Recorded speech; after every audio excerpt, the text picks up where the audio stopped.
Yo, what's going on, guys? Today I'm going to be going over the NBA slate on DraftKings for Friday, December the 14th. We have a 9-game slate for this Friday. I'm going to go through each position, talk about some of my favorite plays I see, early looks at this slate, point guard, shooting guard, small forward, each position. I'll cover studs, mid-tier plays, and value plays if I see any value. Before we do get started though, guys, I would appreciate it if you would drop a like on the video. It does help me out a lot, and if you are new to the channel, thank you so much for clicking on the video. Make sure you hit that subscribe button down below so that way you won't miss out on any of my new uploads. Let's go ahead and look at point guard for this 9-game slate. We got two options at this position that are over 10K. We got Russell Westbrook against the Nuggets and Steph Curry against the Kings. Now, I really like this game, the Kings-Warriors game. Two teams that are going to start playing, or at least the Warriors going to start playing faster now they have Curry and DRAYMOND back. Now they're fully healthy. But the Kings have been playing fast all year. This game should be high scoring. With how good the Kings have looked this year, it should be a competitive game. But I think Russell Westbrook's just the better play here. Curry at 10-2 has a lot of upside, but I'd rather try and find the salary to get up to Westbrook. I do like Westbrook in this matchup against the Nuggets. I think this is a really good game to target as well. Two teams that play at a pretty fast pace. The Thunder play fast. So this should be a high scoring game, and it should be competitive. Like this spot a lot for Westbrook. He's just one of the studs on this slate that I really trust. If we look at some of the other studs, a lot of the top tier plays are kind of in bad spots. Embiid's facing a Pacers team that's been really good defensively this year and plays really slow. The Pacers have been one of the best teams defending the center position. Giannis is getting the Cavs, and that's obviously a good spot for Giannis. But I think I prefer Russell Westbrook to Giannis. And then same thing with KD as it is to Curry. I like KD today. I like Curry, but I just rather would pay up for Westbrook. I'm going to have some KD and I'm going to have some Curry. But I expect to have a lot more Westbrook. And those are the only options over 10K. And there is a pretty decent amount of value I like on this slate to where it is easy to fit in at least one stud. And I think Westbrook's the guy I want to pay up for. Then you have like John Wall against the Nets, who looked really good in that game against Boston. Wall played really well. You could go to him at 9,500. I think I'd rather get up to Curry, but Wall's definitely an option. KEMBA against the Knicks as well. A play you could go to. KEMBA finally broke out in his last game. He was in a bit of a slump, playing really poorly. But the last two games he looked good. In that game against Detroit, he looked really good. 60 DraftKings points, 31, 8, and 9. Contributed in pretty much all assets. Had a lot of points, got some rebounds as well, got some assists. Almost got a triple-double against the Pistons. And this is obviously a good spot against the Knicks. KEMBA did put up 50 DraftKings points in 30 minutes earlier this year against the Knicks. Would not be surprised if we get another 50-point game out of KEMBA. But can't ignore Kyrie Irving either. Kyrie Irving gets a great matchup with the Atlanta Hawks. The Hawks have been one of the worst teams defensively this year. They also play very fast. Trae Young individually as a defender is one of the worst defenders in the league. So great spot for Kyrie. I do worry if this game could blow out, but I don't really project blowouts. I just play the guys whether it could be a blowout or not. I'd play Kyrie here. I mean, it could be a blowout, but I wouldn't factor that into my decision making and projecting Kyrie for his points. I'd project Kyrie for probably close to 50 here, if not 50 or more. It's going to be hard for me to prioritize him at this position, though, because I like Westbrook so much. But I'm sure I'll get a little bit of Kyrie. Ben Simmons, I'm not as interested in today. I think Jimmy Butler's probably going to come back for this game against the Pacers. If Jimmy Butler's out, that makes me have a little bit more interest in Simmons. But not a guy I'm going to get to a ton. Really don't like any of the 8K plays. Only guy I would be interested in is Kyle Lowry today. If we do get news that Kawhi Leonard's out, this game, the Trailblazers and Raptors game, it is being played at 10 o'clock, one of the last games on the slate, so we probably will not have the news before lock. Right now, Kawhi is listed as questionable. If Kawhi is out, I mean, Kyle Lowry just continues to crush when Kawhi's out, and his price is up to $8,200, and I still don't mind paying that price tag for him. So I would have some interest in him if Kawhi's out, but that's going to be news we do have to wait on and see what the status is on Friday. But let's look for other point guard plays. Like I mentioned, like that Kings and Warriors game a lot. I think De'Aaron Fox at 7K might be a tad bit underpriced. Jamal Murray at 6,900 also seems a bit underpriced as well. I think I would rather play De'Aaron Fox at 7K. Do have a lot of interest in De'Aaron Fox today. He seems just like a really good price play. I like the spot for him against the Warriors, especially with the pace of that game. And then when we're talking about value, Dennis Schroeder just as a price play, $5,600 for Dennis Schroeder. Even though he's coming off the bench, he's still getting nearly 30 minutes a game. You're getting consistent points from Dennis Schroeder. Pull up the game log. consistent minutes, consistent points. Last 4 games he's played at least 30 minutes in 3 of the last 4 games. He's put up at least 29 DraftKings points in 3 of the last 4 games as well. So I do like Dennis Schroeder a lot here. He obviously is going to close out the game. Even though he doesn't start, he usually finishes games and usually plays about 30 minutes. So 30 minutes out of Dennis Schroeder at 5,600, I will for sure take that. I do like him if you're wanting to go a little bit cheaper here. Fred VanVleet, if Kawhi's out, you could go to at 4,800. Not the most sexy value play, but is an option if you want to go there. But looking for cheap punt plays that we could possibly consider, there really isn't a ton that stands out to me that really catches my eye. So let's go ahead and move on to shooting guard now. So at the top of shooting guard, I don't love paying up for this position today. Brad Beal at 7,900 is okay. I guess you could go to Bradley Beal, but I feel like there are other plays I'd rather pay up for. Oladipo, the same thing could be said for him. I know he was on a minutes limit last game against the Bucks. He did play 29 minutes, 34 DraftKings points. I'd expect Oladipo's back to full minutes here. 8,400, that is a pretty nice price for Oladipo. But I think there are other guys I'd rather pay up for on the slate. Shooting guard might be a position we can find some value. I didn't mention D'Angelo Russell at point guard. He's only a tournament play. Russell's been a really risky option all year. But he has a lot of upside in this matchup with the Wizards. At 7,300, if you want to play him at shooting guard, I'll have some exposure to D'Angelo Russell today. I like his upside. Not a guy that I would go too heavy on, though. I don't expect him to be very popular, so you don't need him in a lot of lineups to really be over the field. So let's talk about some value here. Kent Bazemore, tough matchup for him against Boston, but the guy's been playing really well lately with Taurean Prince out. Been getting consistent minutes, 30 minutes in 3 straight games, 35, 33, and 32 minutes, 43, 35, and 33 DraftKings points. Like I said, it's a tough matchup against Boston. He really struggled the last time these teams played. Not sure why he only played 10 minutes. I guess he was just playing really bad. He might have got hurt in that game. Honestly, not sure. I expect a better game out of Kent Bazemore here. Expect him to continue to start. If this game stays competitive, we're going to get 30-plus minutes out of Kent Bazemore. There might be better value on the slate. Trying to target a guy against the Celtics seems a little bit unnecessary on a 9-game slate. But if there's not a lot of value that you like, I think Kent Bazemore is in consideration at 5,700, even though it is a tough matchup. And then going down 5K and below for really cheap value plays, there are a couple guys I want to hit on down here. So there's one really cheap option I was on last slate. Obviously, he's a wait and see, but Ferdinand Korkmaz, 3,800. I think we can definitely go back to him today, only if Jimmy Butler's out. Make sure you take note of that. Don't play Korkmaz today if Jimmy Butler returns. But if Butler remains out, we should get 30-plus minutes again from Korkmaz. Should get him in the starting lineup again. I know a lot of people were scared to roster him last slate. I wasn't as scared since he was just 3,200. When you're rostering guys, value plays that are that cheap, even if they only get you 20 points, they're really not going to kill you when they're 3,200. Now that his price is up to 3,800, you definitely need at least 20, 25 points to really feel safe about rostering Korkmaz. But he's shown the ability to produce when he's out there. He's played 26 and 35 minutes the last 2 games. That game where he played 26 minutes, got a lot of good run off the bench because Butler got hurt in that game. And obviously last game he started. If Butler's out again, I'm going to be going right back to Korkmaz. He's shooting guard and small forward eligible. Still under 4K. Definitely a consideration. Same with TJ McConnell as well if Butler's out. Don't mind TJ McConnell at 3,600. But let's move on to small forward now. So at the top here you got Giannis and KD. Like I said at the beginning of the video, I don't expect to get a ton of Giannis and KD today unless a lot of value opens up. Because right now I'm probably going to be prioritizing Westbrook as a stud to pay up for.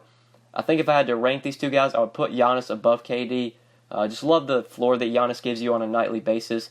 I think his ceiling is pretty high in this matchup against the Cavs. If the Cavs can keep this game competitive, Giannis does have a very high ceiling. There's really nobody on the Cavs that's going to be able to slow him down. So I don't mind Giannis today, but like I said, would prefer Westbrook. But other small forward plays, there's a lot of good mid-tier plays, and there's definitely a value play I want to touch on. Mid-tier plays, though, I've been playing Marcus Morris a lot lately with Al Horford out. His price tag is starting to get up there, though. He's now up to $6,500 in price. And with this price tag, you're going to need at least probably a 35, 40-point game out of Marcus Morris to feel good about rostering him in tournaments. And I think he does have that kind of upside, especially when you take Horford off the court. But Gordon Hayward, I believe, is expected to return for this game, which could cut into Marcus Morris's workload a bit. I don't think we'd get him playing 35, 36 minutes. I think you probably project him for about 30, 31 minutes with Gordon Hayward expected to return. But in a matchup with the Hawks, even if we only get 30, 31 minutes out of Marcus Morris, still could be good enough with the matchup. So I don't mind him at 6,500, but definitely not a core play with his price tag increasing. The guy that I want to touch on at small forward, I expect him to be somewhat popular today. Honestly, he might honestly be one of the top value or one of the highest owned value plays on the slate, but really hard to ignore Kevin Knox at 4,800 against the Hornets. Don't love the matchup. I don't think it's like a cupcake matchup or a bad matchup. But really, the only reason I like Knox today is the price tag, and with his role now, he's in the starting lineup for the Knicks, and he's playing 30 minutes a night. Last two games, I know he started that game against Charlotte where he played 41 minutes and put up 50 DraftKings points. He did start the second half over Mario Hezonja in that game, and then the last game against the Cavs, he started for Hezonja. Hezonja got moved to the bench. Knox started. He played 33 minutes, 34 DraftKings points. Knox a pretty good point per minute guy. He's going to go out there and shoot. He's going to grab some rebounds. He has a lot of upside, especially at 4,800. Really hard to avoid Kevin Knox on the slate, in my opinion. Right now, I expect him to be probably one of my top value plays on the slate. I feel like a lot of people are going to go that route as well. And obviously, when it's a guy with the Knicks, you can go different, or you could go a different route. Anytime a Knicks guy is going to be major chalk, I think you can always go a different route, especially on a 9-game slate. But for me, I feel like Kevin Knox could be one of those guys where if you don't have him tonight and he goes for 35, 40 again, could really hurt you. So I'm probably going to be the donkey that I am, the chalk donkey that I am, and just load up on Kevin Knox. Really hard to avoid at 4,800. But now let's look for other small forward value plays. So Jeff Green is still really cheap. He started last game for Otto Porter. I don't think we have news on Otto Porter as of now. But if Jeff Green starts again for Otto Porter, another guy that's going to be pretty hard to avoid. His price tag did come up a bit, but he's in another great spot here against the Brooklyn Nets. Only 4,300, or I shouldn't say only 4,300, but 4,300 for Jeff Green against the Nets. If he's going to start again, we should get probably 30 minutes out of him again. Definitely a value play I do like. Going to have to wait and see, though, on Friday what's the status of Otto Porter. Also, Trey Lyles, not as appealing now that he moved to the bench. Mason Plumlee started over Trey Lyles in their last game, and I imagine they're going to continue to do that. Trey Lyles only played 22 minutes off the bench, just 20 DraftKings points. Lyles is very productive when he's on the court, but getting him out of the starting lineup does hurt his minutes a lot. And if Plumlee continues to start, I think Plumlee's the much better play. So probably avoid Lyles today. I'd definitely play Jeff Green over him if Otto Porter remains out. But yeah, I think that's it for small forward. You got Court Moss, who you can play here, who obviously I do like if Jimmy Butler's out. But let's move on to power forward now. So there really aren't a ton of studs I love at power forward besides the guys I've already talked about. Power forward's another position where I think there's a lot of strong mid-tier plays. I like this matchup a lot for Draymond Green against the Kings. I like Draymond Green just in this game against a fast-paced Kings team that's bad defensively. I think this is a spot where Draymond Green can really thrive and really play well. Last game against the Raptors, he looked really bad, and the whole Warriors offense looked really bad. They got blown out by the Raptors. Draymond Green only played 25 minutes. I'd expect this game to probably stay competitive against the Kings, and I think we get full minutes out of Draymond Green. So I do like him a lot at 6,800, but I think it's going to be hard for me to prioritize him at power forward because there are plays I like a little bit cheaper. Larry Nance at 6,200. I like a lot here against the Bucks. I was on him a lot in that last game on Wednesday, I believe it was, against the Knicks. We did get news at 6:59, literally a minute before the game was expected to start, that Channing Frye was going to start over Larry Nance. I didn't really hesitate, or I kind of panicked a little bit, but I didn't make any changes to my lineups. I left Nance in there, and he played 33 minutes off the bench, 39 DraftKings points. Honestly, not surprised. Nance still had a good game. An old guy like Channing Frye is not going to go out there and just play 30 minutes. Channing Frye really hasn't played much all year. Even if they start Channing Frye again, I think we're still going to get 30-plus minutes off the bench for Larry Nance. If he starts, should see even more minutes, so hard to avoid. In a matchup with the Bucks, I do worry a bit that the Bucks could maybe go small here, take Brook Lopez off the court, and put Giannis in at center, which does scare me a bit for Larry Nance. But if Brook Lopez is out there, I expect Larry Nance to be out there. So I do like him a lot at 6,200. I think he has a lot of upside, could easily get 36 to 40 DraftKings points again, and be a really good play at this price tag.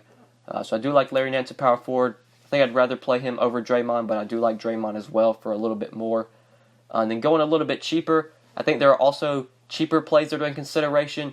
You have Marvin Bagley at 5,700, who I think is definitely in play against the Warriors. Willie Cauley-Stein really struggled the last time these two teams played, and Marvin Bagley thrived. He played 33 minutes and put up 45 DraftKings points, 20 and 17 with 2 assists. Great game out of Marvin Bagley the last time these teams played. Bagley's starting to get good run again off the bench. Last 2 games he's played at least 26 minutes. He's put up a double-double last game against the Timberwolves, had 16-2 that game against the Bulls. Wasn't a great game out of Bagley, but he still got the minutes. If I project Bagley for like 28 minutes here, which I think is about what he plays, he's going to come in at a pretty good play at 5,700. His price tag really did jump a lot, but still a good option in my opinion, 5,700. And then going a little bit cheaper at power forward, looking for some value plays, sub 5K. So I mentioned that Mason Plumlee started last game over Trey Lyles, and if that continues, I have a lot of interest in Mason Plumlee. He's still really cheap at 4,300. Mason Plumlee, even playing alongside Jokic, is still a very good fantasy option, still a very good fantasy point per minute player. He played 35 minutes against the Grizzlies, 32 DraftKings points. We did get some time during the game where Plumlee was out there playing center and Jokic was on the bench, and that's when Plumlee's going to be really productive. But like I said, even playing alongside Jokic, Plumlee's still productive, can grab rebounds, can score. We'll get some assists, we'll get some defensive stats as well. Kind of contributes in every asset. So I like him a lot at 4,300. If we get news, hopefully we get news before lock. I'm not sure if we will on the Nuggets starting lineup. If they decide to start Trey Lyles over Plumlee, I would definitely pivot to Lyles if you can. I think they're the same price and they're both power forward eligible, both center eligible as well. Well, I don't think Lyles is center eligible, but I know they're both power forward eligible. Lyles is $100 more. So maybe if you're playing a lineup, if you're not MMing, if you're playing like one lineup, leave $100 on the table so that way if Plumlee gets announced as playing off the bench and Lyles starts, you can just pivot up to Lyles for $100 more if you play Plumlee in your power forward spot. But as long as Plumlee continues to start, love him as a value at 4,300. Let's go ahead and move on to center though and quickly talk about center. So at the top here you have Embiid, who like I said earlier is in a tough spot against the Pacers. Embiid's not really a priority for me on the slate. If Jimmy Butler's out, that makes me have a little bit more interest in Embiid, but still I would rather play Westbrook for a little bit more. Nikola Jokic also in a tough spot, but without Will Barton, without Gary Harris, without Paul Millsap, it's pretty much Nikola Jokic just doing all the heavy lifting. He was in a tough matchup last game against Memphis, but still came through with 55 DraftKings points, had 27, 12, and 6. He played 38 minutes. I'd expect big minutes out of Jokic again. Honestly, would expect similar production even though it's a tough matchup. So I do like him a lot. He really struggled the last time these teams faced. But when you take Millsap, Harris, and Barton off the court, Jokic just sees a crazy high usage rate. So I like paying up for him at center. I honestly would play Jokic over Embiid today if I had the choice. Would not be surprised if Jokic outscores Embiid. But let's look for other centers that we could go to in the mid-range. Really isn't a ton that I love here. Like ENES KANTER obviously has a ton of upside at 7,100 if he gets the minutes, but that's a big if. I know these teams played a few games ago. KANTER did not get the minutes in that game. Just 18 minutes against the Hornets when they played a couple games ago. Just 10 DraftKings points. Not really sure why that is. He didn't get in foul trouble. Just only played 18 minutes. But that last game against Cleveland, we got 32 minutes out of KANTER, 38 DraftKings points. If we get 30-plus minutes out of KANTER, he's going to get you 35 to 40 DraftKings points, if not more. So projecting KANTER's minutes is always a concern. It's always a question, but if you think KANTER gets the minutes here, you got to have interest in him. I'll probably have a little bit of exposure just because the guy has massive upside. I would feel safer playing Draymond Green for cheaper, but KANTER obviously has a lot of upside. But I think the guy that I really like at center today is Jusuf Nurkic. Jusuf Nurkic feels underpriced in my opinion. He's never owned either. Even when he's cheap, he's always low owned, and I just love targeting Jusuf Nurkic. I've been on him all year pretty much. Anytime the guy gets 25 to 30 minutes, he's going to be a really good play. He's just such a good point per minute producer that when he's out there, he's going to score, he's going to grab rebounds, he'll get defensive stats, will even pick up a few assists as well. In a matchup with the Raptors, I do worry a bit, like in this spot with for Nurkic, because they do have Ibaka starting center now. Now that Valanciunas is hurt, Ibaka's going to be starting at center pretty much till maybe Valanciunas comes back, and then Valanciunas will start some games, but it's going to be Ibaka for the time being. He's going to be the permanent starter. And Ibaka can obviously step behind the three-point line and shoot the three, which could give Nurkic a little bit of troubles. But Karl-Anthony Towns is able to step behind the three-point line and shoot the three, and Nurkic still got 29 minutes when he went up against Cat.